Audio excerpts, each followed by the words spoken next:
hits all the time. We are family. We're busting ours to kick yours. Minus 15. Respect all, fear none. Intensity is not a curfew. 5, 4, 3, 2, 1.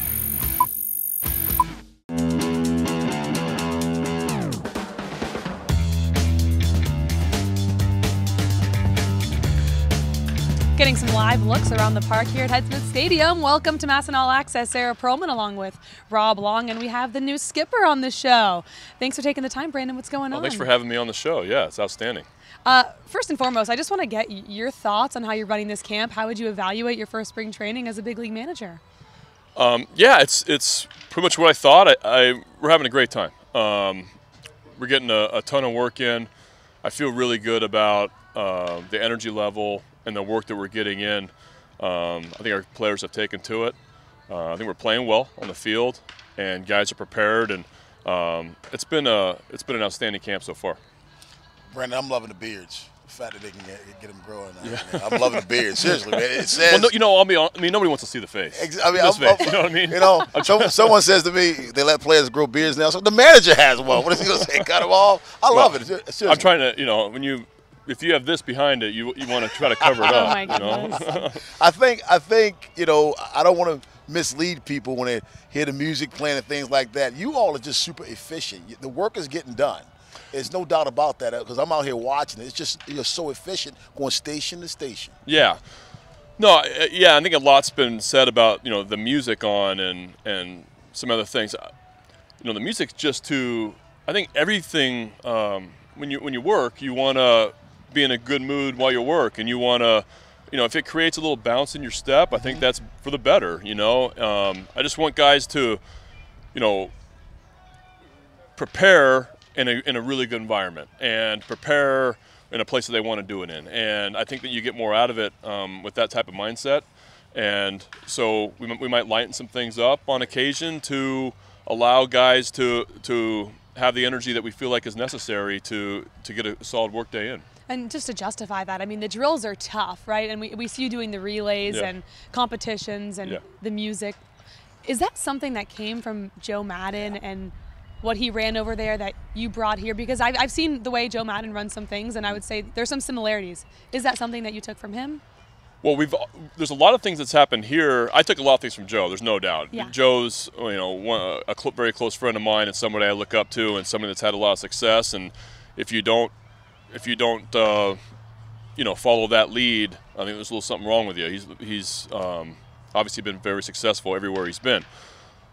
But there's some of these things that we've done since we ran minor league camps back 15 years ago. So, you know, we've had music on the backfields since me and Cuz were minor league coaches back in 2004 and 5 and back in old Roger Dean Stadium fields. I think creating energy and life in spring training, and whenever you're on the field, is important. And we've tried to accomplish that. I think we have accomplished that. I think our guys have taken to it. It seems like our energy level. I was really nervous the first week. It's a real quiet group. I wasn't used to that. Guys were real conservative, reserved.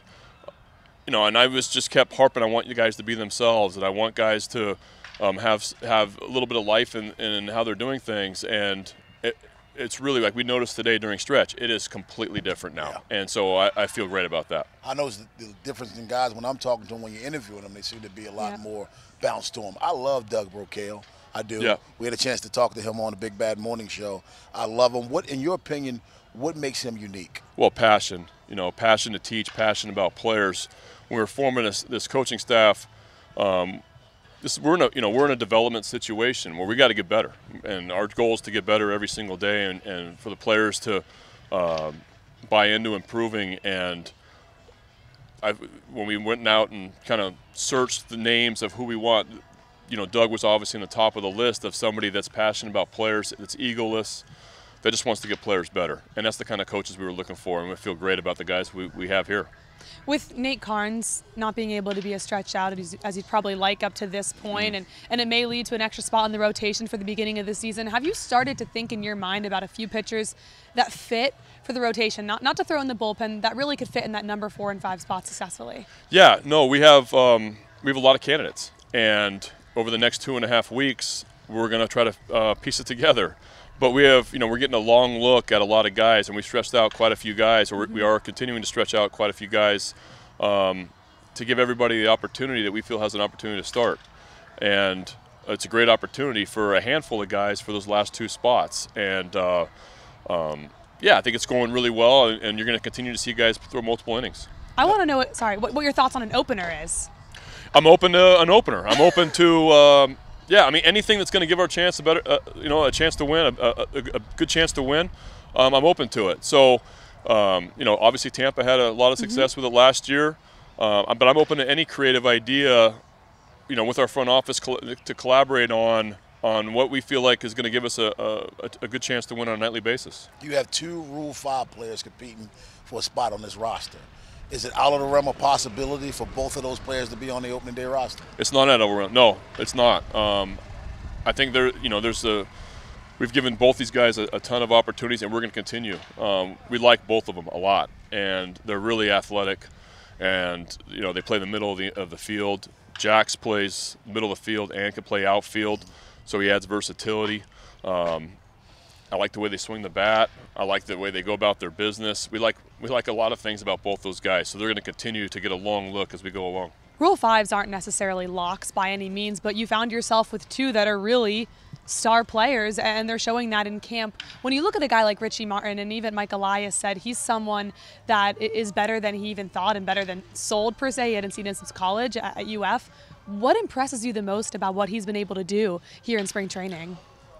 Well, to play the middle of the field, well in the big leagues and to have a good team, you got to play real strong defensively up the middle. And Richie is a really good defender, and I didn't know anything about him honestly either going in here, except for some scouting reports and some stuff on video.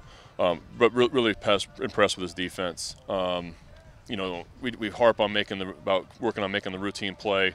Anything extra is extra. But Richie's done that every day so far this camp. And not only that, but the way he competes at the plate, he grinds out every single pitch, that never gives in. I love his approach. So he's done a lot of things to really open our eyes. We know what Chance Cisco is doing at the plate, very impressive, but how is he progressing behind the plate and calling the game and defensively? Yeah, we've had a lot of talks with Chance, also with some of our other catchers as well, about being a more vocal leader, about understanding of the pitcher-catcher relationship. We've spent a lot of time into that, and Chance has taken it on the field, and we feel really good, especially this last week. He's become more vocal behind the plate. You see him interact with the pitchers between innings. So it's not just the way he's swinging the bat, but there's a lot of other things. It's tough to be a big league catcher, really hard, and especially even more so when you're young.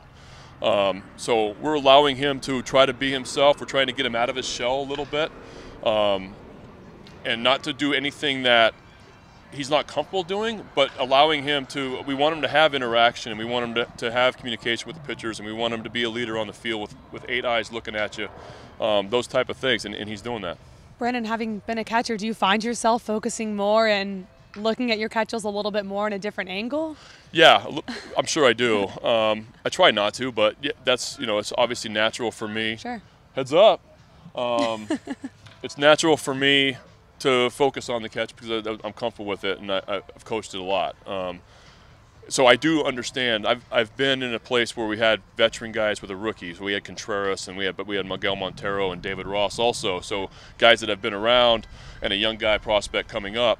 And so I know how difficult that is. And I told our catching crew the other day that I feel so good about how all our guys are playing, and Cuz is doing a great job with those guys. So I think we're in a really good spot. 25-man roster, legitimately. How many spots are open on this roster? A lot. No, a lot. I mean, seriously. I mean, we're still a ways away. And whether it comes to the bullpen or the middle of the field, there's a lot of things that are that are in question in a good way, good way. And like I said yesterday, I hope that our job is really hard at the end of spring training. I hope that there's a number of guys like that we want to take with us. And right now, that's how it is. Our guys are really playing well. They're playing the game the right way. They're competing every single day. They're competing pitch to pitch. They're engaged in what we're doing. So I just feel great about the competition that's going on in camp. Brandon, I know there are a few weeks left, and we're talking about constructing that 25-man roster. Have you started to think about what your ideal roster will look like in terms of how many relievers you want to carry, how many bench players? Has that crossed your mind? Are you any closer to deciding what you think you'll need? I think it's that a lot of that depends on what our rotation looks like, as well as how many relievers we want to. In April, typically you get a few more off days, so we still haven't kind of figured out the map for April. But there's a lot of different things that could allow you to carry an exposition player or to carry an extra bullpen piece. We just haven't gotten there yet. Okay, Brandon Hyde, thank you so much for the time. Thank you for having me. Yeah. Alrighty, that was Brandon Hyde, the new manager for the Orioles. Let's now hear about some Orioles players and what they think about the way camp has run up to this point.